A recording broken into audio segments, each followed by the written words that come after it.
Então, pessoal, voltamos com a nossa aula de antropologia e o texto que estamos trabalhando, e vamos encerrar hoje essa discussão, claro que ela ainda volta numa outra aula, no nosso quarto texto, é essa relação entre a ciência do direito e a antropologia.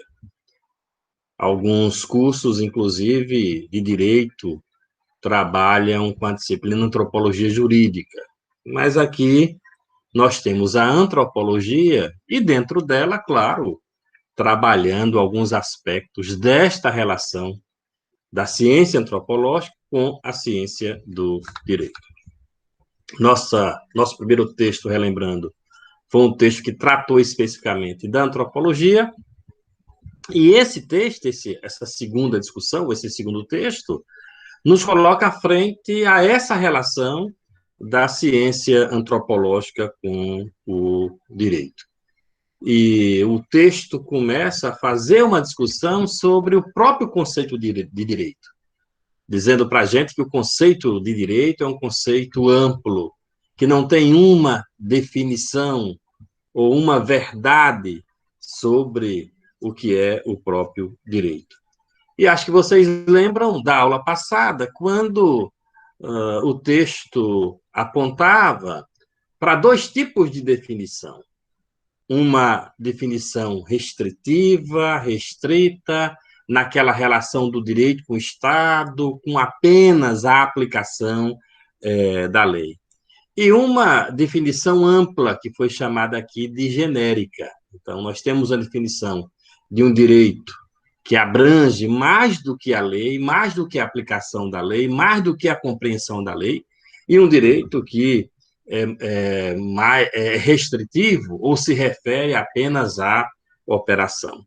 Dentro disso, eu gostaria de lembrar para vocês, dentro deste tipo de concepção de direito, nós vamos ter, iluminando essas concepções, ou a dogmática ou a zetética. No caso da dogmática, ela vai se referir muito particularmente a essa concepção restritiva, e aí é o dogma, é a crença naquilo que está escrito, naquilo que é, digamos assim, prescrito, daí um direito prescritivo. E tem a concepção zetética, que é uma concepção que ela se encontra com a definição genérica do direito. E aí é ampla. E vimos que não tem como ter antropologia sem se enquadrar nesta relação zetética, digamos assim. Porque para entender o direito e suas relações com a sociedade em todos os seus níveis, é necessário essa abertura para com as outras áreas do saber. Por isso dissemos que o direito, ele não só se aproxima da antropologia, mas da sociologia, da psiquiatria, certo? Da medicina, da economia, da geografia, da história, da antropologia, como nós estamos vendo aqui, por conta deste espaço zetético. Claro que nem sempre o direito é zetético e nem sempre a formação é zetética. Né? Tem um detalhe que estávamos trabalhando na aula passada sobre o processo de formação, sobre a própria organização do currículo, que é muito mais dogmático, que está muito mais para um direito que opera apenas do que um direito que compreende a sociedade. Isso é bem verificado na montagem do currículo, na distribuição das disciplinas. Aí nós percebemos que há um processo muito mais, na hora da escolha, um processo muito mais do que zetético. Eu lembrei também, na aula passada, e vou lembrar nesta aula, as contradições do direito que o texto aponta, do jeito que o direito ele serve à liberdade, ele também serve à prisão. Né? Ou seja, tem muitas contradições ali na própria ciência do direito. E a a produção técnica do direito, o autor lembra muito bem esse detalhe, apenas o uso da dogmática e essa reprodução técnica do que já está previsto nos códigos, pode, não vou dizer eu vou dizer que pode fazer com que as pessoas, sejam elas que estudam, e especialmente as pessoas que já estudadas, estão ocupando postos de trabalho no processo de operação do direito, sejam delegados, delegadas, promotores, promotoras, juízes, não é? Juízas, que essas pessoas elas estejam em função da formação, em função da própria estrutura do sistema jurídico, elas estejam alienadas, porque elas não conseguem, neste caso, observar e compreender o largo ou o amplo. E aí, claro, não para que não haja o processo de alienação, o primeiro foco é o foco da formação. Não só da formação, mas o foco do envolvimento das pessoas que se formam com as estruturas da sociedade, com as estruturas de compreensão da sociedade, as disciplinas que vão ajudando a pessoa a abrir a cabeça e saber que o direito não é só a aplicabilidade da lei. E aí um tema da antropologia jurídica é esse tema do pluralismo jurídico. É um tema que, em um tempo, ele foi bastante aceito, especialmente quando as ciências humanas estavam tendo lugar na compreensão humana, mas aí chega um direito positivo, inspirado no próprio positivismo científico, e enfraquece a chamada concepção do direito aberto, do reconhecimento às resoluções de litígios e conflitos que não só são emanadas do poder central e do Estado. Como o positivismo jurídico, como o positivismo, ele tende ou leva o direito para a concepção dogmática, claro que fica ali encoberta a possibilidade da abertura do direito para outras possibilidades, para outras compreensões, e também, acho que especialmente, o reconhecimento legítimo a outros tipos de resolução de conflito. Não só existem conflitos resolvidos no âmbito do Estado.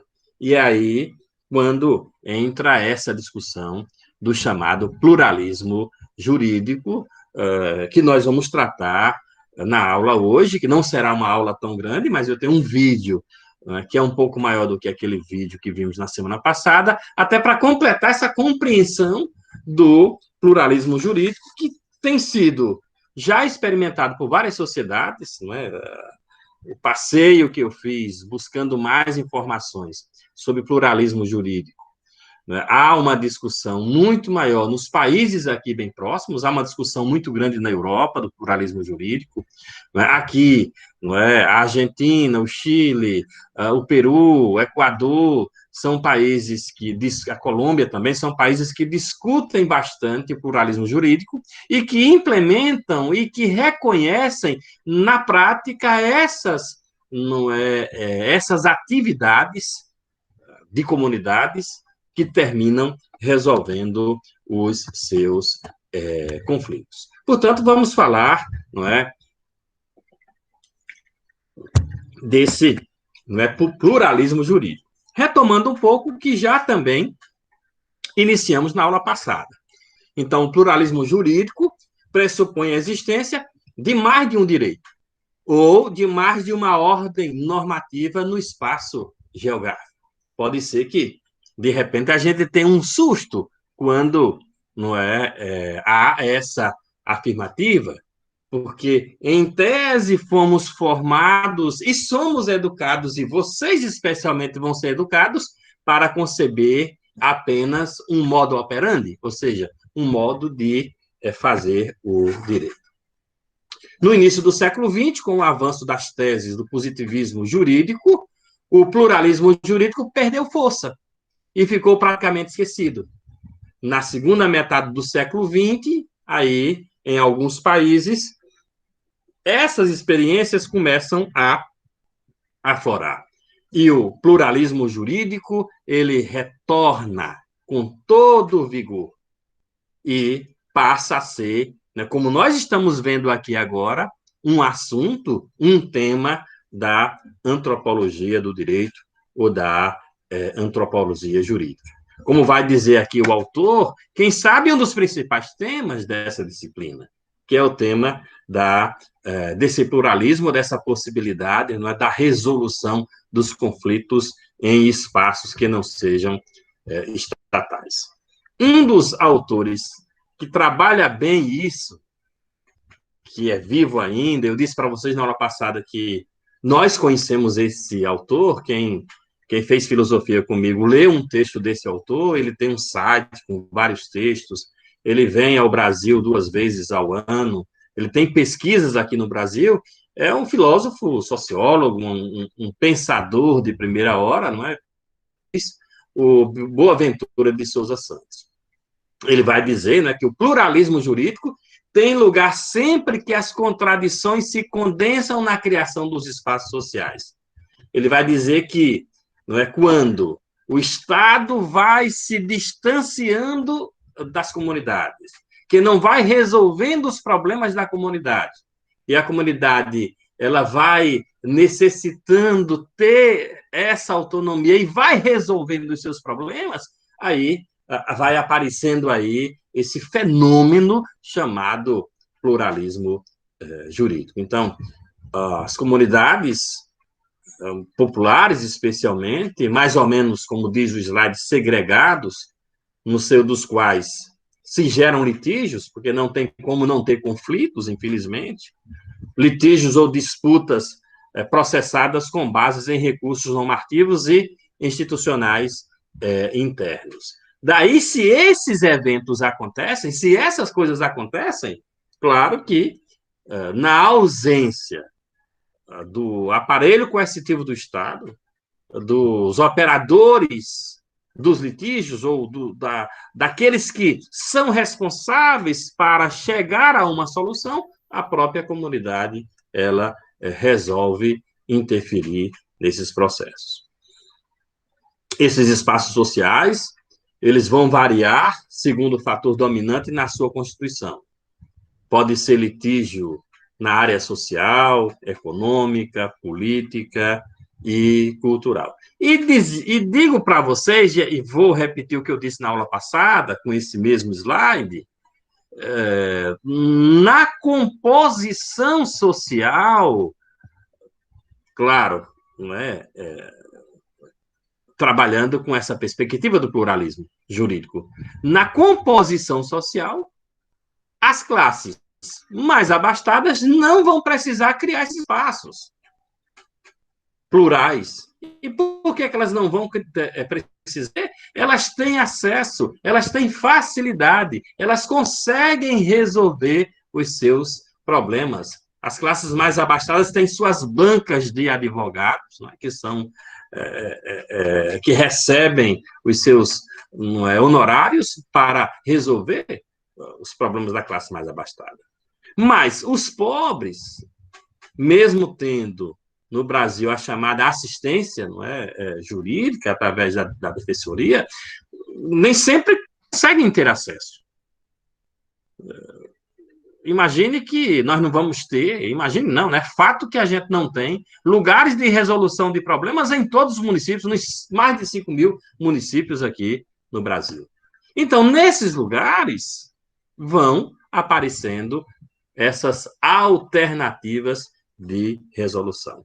Repetindo, essas alternativas estão muito mais ligadas às classes populares.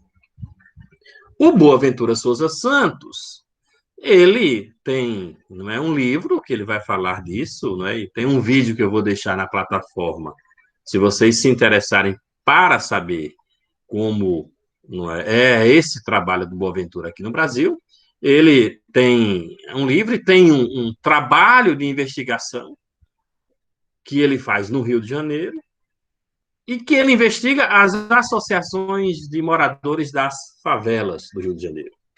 E ele vai perceber nessas associações, destes espaços urbanos, né, que são espaços urbanos, o espraiar, né, ou experimentar de outras possibilidades de resolução de conflito. Então, no Rio de Janeiro, as associações de moradores de favelas passaram a assumir funções nem sempre previstas diretamente nos seus estatutos, como, por exemplo, a de arbitrar conflitos entre vizinhos. A associação de moradores, ela se transformou gradualmente num chamado fórum jurídico, à volta do qual se foi desenvolvendo uma prática e um discurso jurídico, possibilitando assim o surgimento de um novo direito, o direito que é conhecido, não é, pela pesquisa de Boaventura como o direito da favela. Não é um direito oficial, né, ele é paraestatal, ele não está ali dentro das estruturas do Estado, cobre uma interação jurídica muito intensa à margem do sistema jurídico estatal. Veja, o modelo jurídico da favela representa o traço de um movimento que parece ser, né, segundo o próprio pesquisador, o próprio não é, animador desse processo, já que ele tem uma relação muito estreita com a comunidade e é recebido sempre por essa comunidade, né? Ele diz que esse direito ou esse modelo é um modelo bastante amplo. É um movimento, segundo diz aí o próprio texto, ou tendência que é detectável por múltiplos sinais. E os mais importantes são os que dizem respeito à criação, em certas áreas de controle social, de uma administração jurídica e judiciária paralela ou uma administração alternativa à administração estatal.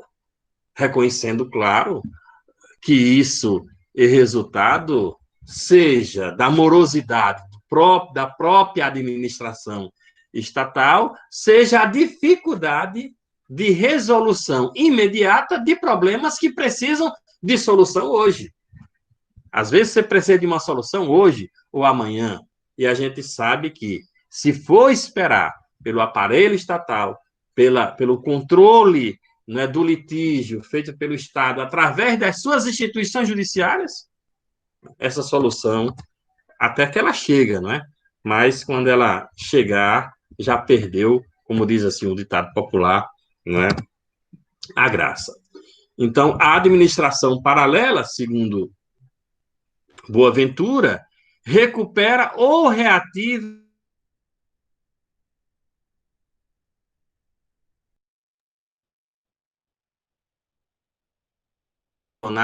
ou marginalizadas, especialmente em tempos que essas estruturas elas são desacreditadas ou, neste caso, desvalorizadas. Assim, em áreas como segurança, defesa do consumidor, relações entre vizinhos, questões de família, pequenos delitos, vão ser criados tribunais sociais, comunitários ou de bairros, presididos muitas vezes por juízes ou julgadores leigos, eleitos ou designados pelas organizações sociais e em que a representação das partes por advogado não é necessária, já que a solução do problema está ali mesmo, está ali com os moradores, que resolvem, seja em reuniões com os atingidos ou os envolvidos diretamente pelo conflito, ou seja, em suas assembleias ordinárias ou extraordinárias, já que a própria comunidade ela exige celeridade na resolução desses problemas. O processamento das questões não é absolutamente formal, pode ser oral, não é? Às vezes, não é necessário assinar um acordo escrito, depende ali das partes que estão envolvidas. É um modelo, não como está dito aí, entre aspas, à parte, ou um modelo marginal, que tem inspirado reformas no âmbito do direito estatal, principalmente com os tribunais de pequenas causas, são das denominadas penas alternativas.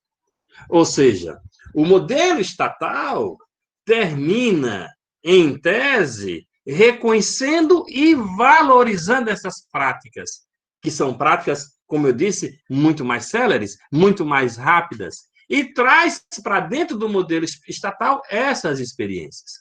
Daí, termos, no âmbito estatal, a chamada pequena causa, ou a causa que deve ser resolvida imediatamente, ou, por exemplo, percebendo que as comunidades já resolvem os seus problemas com penas alternativas ou com possibilidades de sanção que não são aquelas previstas no escopo oficial, o aparelho estatal também ele resolve, neste caso, absorver ou, inspirado nessas práticas, trazer para dentro essas experiências.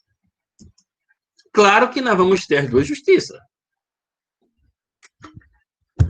A chamada justiça do Estado e a chamada justiça comunitária. Veja, no domínio da antropologia jurídica, os autores costumam utilizar o narrativo. Assim, quando se compara o direito das sociedades simples, que são aquelas sociedades que não estão envolvidas no processo complexo das áreas urbanizadas, eles apontam que, olhando esses dois aspectos. Primeiro, as sociedades simples, ou as sociedades sem muito recursos, dispõem de um direito cujo processo é flexível, sem demarcação nítida da matéria relevante, onde, e aí eu deixei em negrito essa palavra, porque ela é importante neste direito alternativo, ou nesse fenômeno que estamos aqui explicando, que é o fenômeno jurídico, onde a reconciliação das partes tem primazia sobre tudo, sobre o todo. Ou seja, para resolver os litígios, a solução é a conversa, o diálogo, ou, como está colocado aí a palavra reconciliação. Segundo, as sociedades complexas dispõem de um direito formalista, e claro, dotado de um processo inflexível, preto no branco, como diz o ditado, e as decisões são baseadas na aplicação das leis sem qualquer preocupação com a reconciliação das partes. Então, se de um lado há um processo flexível, reconciliatório, para que as partes elas não demorem, elas resolvam as suas dificuldades de uma maneira mais rápida, quando a gente vai para as sociedades complexas, o esquema é mais burocratizado, ou seja, o processo ele é mais inflexível. O Boaventura, ao comparar o direito da favela com o direito estatal, ele vai verificar que o direito estatal, por ser mais institucionalizado, com maior poder coercitivo e também com um discurso jurídico de menor espaço retórico, é concomitantemente mais profissionalizado, mais formalista, mais legalista, mais elitista e mais autoritário. Por quê? Porque esse é o escopo do direito, que tem todo um ritual burocrático, formalizado, até a forma de você se apresentar tem que seguir aquele ditame ou aquela, não é, regra, né? Você tem que estar todo empalitosado, vamos dizer assim, né? Tem que estar todo arrumado, a mulher toda arrumada, cabelo bem feito, toda maquiada, porque aquilo faz parte do ritual burocrático, né? Desse, né, espaço institucionalizado onde muitas vezes conversar, dialogar não é permitido, você não pode nem sorrir. Você entra já de cara feia, de cara fechada, naquele espaço formalizado. Esse, em tese, para Boaventura, é o espaço estatal. E ele enfatiza que a praxis do direito estatal é revelada pela articulação de 3 componentes estruturais básicos: retórica, mas não em grande espaço, como nós vamos ver, burocrática e violenta, não é? 3 elementos importantes. O que é esse espaço retórico no mundo formal, estatizado? Veja, a retórica baseia-se na produção de persuasão e de adesão voluntária através da mobilização do potencial argumentativo. E aí vocês lembram das aulas de filosofia, não é? E eu sempre retomo elas aqui, porque muita coisa se completa. Lembrem-se dos sofistas, de como os sofistas, não é, ensinavam aos seus alunos a ter lábia. Mas não é qualquer lábia. A lábia do advogado, da advogada, ela também está dentro de um processo retórico, formativo, não é, burocrático, enquadrado dentro de uma lógica institucional estatal. Então, a retórica é essa adesão voluntária através da mobilização potencial argumentativa de sequência de artefatos verbais e, claro, não é? A retórica não faz apenas, não é feita apenas com a lábia. O jogo que eu falei para vocês do corpo, do gesto, até da cor do batom da advogada, ela faz parte, esses instrumentos fazem parte desse processo, não é, retórico. Burocrático, aí, acho que não precisa nem fazer grandes delongas sobre o processo burocrático. Baseia-se na imposição autoritária por meio da mobilização potencial demonstrativa do conhecimento profissional, das regras formais e dos procedimentos hierarquicamente organizados. Até a forma de tratamento dentro desse espaço muda. É doutor, é doutora, é excelência, me permite uma parte, data vênia. Tem todo um esquema que segue esse processo, não é, burocrático. E o aparelho estatal, ele é coercitivo. Ele se baseia na força, infelizmente. E essa coerção é na força física. Claro que a violência ela não é só, por exemplo, física, né? Você também tem nesse aparelho a chamada violência simbólica. Não é? Fique calado. Se você não falar a verdade, vai preso. Fecha a camisa.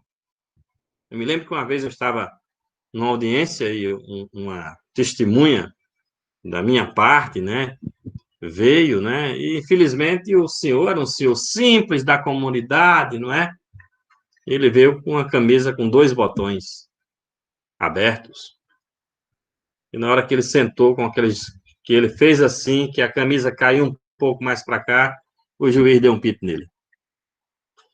Ali foi uma violência simbólica.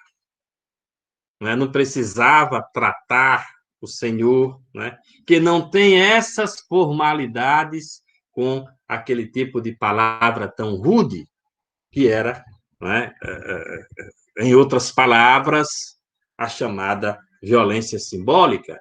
Então, permeia nesse tipo de direito, do direito estatal, na operação do direito estatal, a violência que se faz colocando medo. Se teria uma outra palavra que a gente poderia enquadrar aqui dentro, é a palavra, não é, medo. Veja, o funcionamento e a interação desses três componentes estruturais revelam o modelo jurídico estatal da sociedade capitalista, dessa sociedade, né, que nós vivemos. Ocorre, porém, que esse modelo, desde o século XIX, tem se caracterizado pelo progressivo abandono da retórica, da conversa mais alongada. E como essa retórica está diminuindo, outros aspectos, eles crescem em cima da diminuição da retórica. Como diz aí o slide, cresce a burocracia e cresce também o espaço, infelizmente, da violência. Então, paralelamente ao modelo tradicional de administração tecnocrática da justiça, o Boaventura reconhece a possibilidade de modelos alternativos de administração da justiça que a torne, em geral, mais rápida, que eu acho que o que mais se reclama, né? Que é a morosidade. Quem tem processo na justiça sabe que os processos são morosos, parece que nunca vão acabar. Para as comunidades mais carentes, que seja uma justiça mais barata, e claro, não tem como. É preciso dar acessibilidade a essas estruturas, a essas instituições. Senão, não adianta.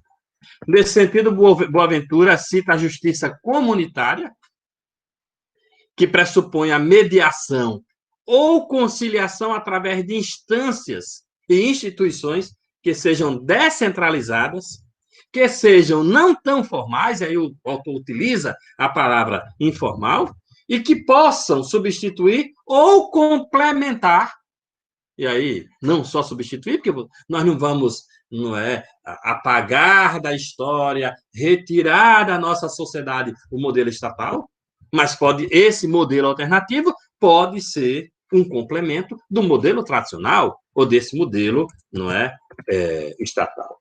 Essas reformas possibilitariam a construção de um direito novo, de um modelo jurídico capaz de limitar e restringir o espaço da dominação da burocracia, que é o domínio da burocracia normativa. Esses espaços alternativos podem diminuir a violência, que é a ordenação da legitimidade sob coação. Ou você vai, e se você não for, vai preso. Isso é uma coação. Isso é uma coação. E de promover a expansão da retórica.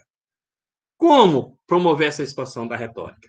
Dando acesso às comunidades mais carentes ao espaço de fala, que não seja o espaço de fala técnico e burocrático, que haja mais lugar para esse processo de negociação e de participação. Portanto, o direito da favela, como visto, vai favorecer a emergência de um modelo jurídico dominado pela conversa, pela fala, pela retórica. Por quê, né? Porque permite atingir formas de superar essa crise do paradigma tradicional do direito, essa crise que a gente vive, infelizmente, até hoje, de um direito distante, de um direito em que é uma entidade que parece aquela entidade não me toque. É uma entidade que é feita por pessoas que, inclusive, não podem ser questionadas, por exemplo. Tal direito faz o uso de um modelo decisório de mediação que, ao contrário do modelo de adjudicação, maximiza o potencial de diálogo, mais uma vez, essa capacidade persuasiva de conversa para a tomada, neste caso, de decisão. Segundo Boaventura Souza Santos, quanto mais elevado é o nível de institucionalização da função jurídica, menor tende a ser o espaço retórico do discurso jurídico, e vice-versa. E imagine que, com esse momento, eu vou dizer momento novo, e até para ter isso com vocês, naquele texto de ética que trabalho, que cada vez mais as relações e os contatos vão ficando frios, porque é só empurrar documento, não é? Empurrar não, né? A palavra não é empurrar, não. Anexar documento. Você vai lá e anexa. De sua casa mesmo você faz. Você não precisa nem conversar com o juiz. A máquina está começando a ler os documentos e a máquina está começando a resolver os litígios. Veja, o direito pode, eu não vou dizer que está caminhando, não vou ser esse juiz de valor agora, mas o direito pode caminhar para esse lugar menos persuasivo. Esse lugar que não necessita da persuasão, que não necessita do diálogo. Logo, um direito mediado por máquinas, pelo sistema eletrônico, pelo anexo do documento que vai em PDF, que vai digitalizado, é um direito muito mais burocratizado, é um direito muito mais frio. E esse é o alerta de Boaventura Souza Santos, quando ele diz que quanto mais elevado é o nível de institucionalização da função jurídica, menor tende a ser o espaço retórico do discurso jurídico. E vice-versa. Quanto mais poderosos são os instrumentos de coerção ao serviço da produção jurídica, menor tende a ser o espaço retórico do discurso jurídico e vice-versa. Quanto mais essa instituição é aquela que determina de cima para baixo o cumpra-se, e se não for cumprido, o mundo cai, claro que o espaço retórico, neste caso, ele se perde. Assim, nas sociedades em que o direito apresenta um baixo nível de institucionalização da função jurídica e instrumentos de coerção pouco poderosos, claro que o discurso jurídico tende a caracterizar-se por um amplo espaço retórico.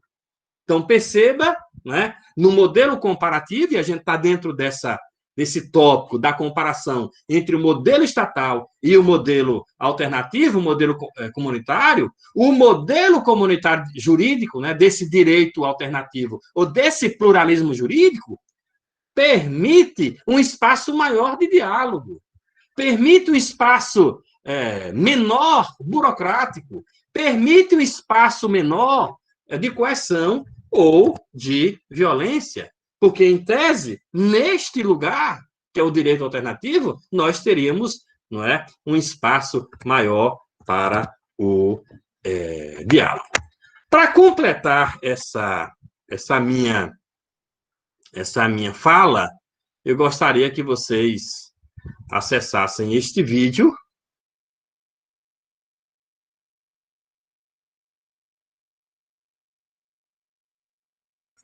Então, gente, o vídeo ele complementa as informações que tem no nosso texto. É um vídeo que traz reflexões sobre a pesquisa do professor Boaventura Souza Santos, desse que tanto eu falei aqui na aula, que tem muita referência no texto, já que o texto tem como base a sua pesquisa, e eu disse para vocês que eu vou deixar aqui na plataforma, no Classroom, vou deixar um vídeo com o professor Boaventura Souza Santos, um vídeo desse trabalho de pesquisa que ele fez. E esse outro, claro, traz esses poderes paralelos em função, seja da ausência do Estado, ou seja, por exemplo, da própria força que tem esses poderes nesta comunidade, ou nessas comunidades, ou nas comunidades em que os traficantes, ou até mesmo as milícias, elas impõem a regra, impõem a norma, e faz com que haja um outro tipo de direito. Seria, como algumas perguntas que foram feitas, seriam situações de ilegalidade? Como é visto, por exemplo, o Estado por essas comunidades? como é a prevenção das disputas, ou como é a própria solução das disputas. Portanto, em alguns lugares, como bem falou o professor, não é? Vai haver uma complexificação dos sistemas jurídicos para estatais, porque vão respondendo às suas realidades sociais. E acho que uma palavra que me marca muito aí nesse vídeo é que, em função de um processo de privatização possessiva do direito, outros direitos ou outras possibilidades de resolução de litígio vão, não é, ocorrendo. Então, perceba que em nosso meio, ou em nossa sociedade, nós teremos essas experiências, seja essas experiências de um direito alternativo, que foram investigadas e que são publicizadas através da etnografia do Boaventura Souza Santos e de outros pesquisadores que falam do pluralismo jurídico, ou seja, de situações que acontecem no nosso meio. Né? Veja que quantas pessoas não pagam aquele moço que fica de moto ou de bicicleta com aquele apito que, às vezes, não é, tira a nossa paciência à noite, né? Você vai dormir e aquele moço passa na frente da sua casa e ele vai apitando. Ali é uma segurança que não é estatal, né? Não é a polícia, não é o poder do Estado fazendo a segurança da comunidade, mas é a comunidade pagando a pessoas da própria comunidade para fazer esse tipo de segurança. Então, ali uma nova regra, uma nova ordem, neste caso, surge. Então, basicamente, é isso. Isso é o chamado, não é, pluralismo jurídico e, claro, dentro desta relação da antropologia com o direito, só a antropologia, ou até mesmo a sociologia, que é uma outra irmã da antropologia, poderão perceber, compreender e explicar esses outros modus operandi, não é? Só numa concepção ou numa tradição zetética é que a gente pode compreender e entender. Se formos dogmáticos, jamais estaremos abertos para poder compreender. E eu não estou pedindo aqui para aceitar, né? Nós estamos falando de ciência, estamos falando de compreensão e de explicação. Veja como o dogmatismo muitas vezes fecha o nosso olhar. Veja que, repetindo, só não é, se aproximando ali e utilizando a zetética, a gente consegue ter, não é, uma visão maior do próprio direito, e a gente vai percebendo que o direito não está sozinho na resolução dos conflitos em nossa sociedade.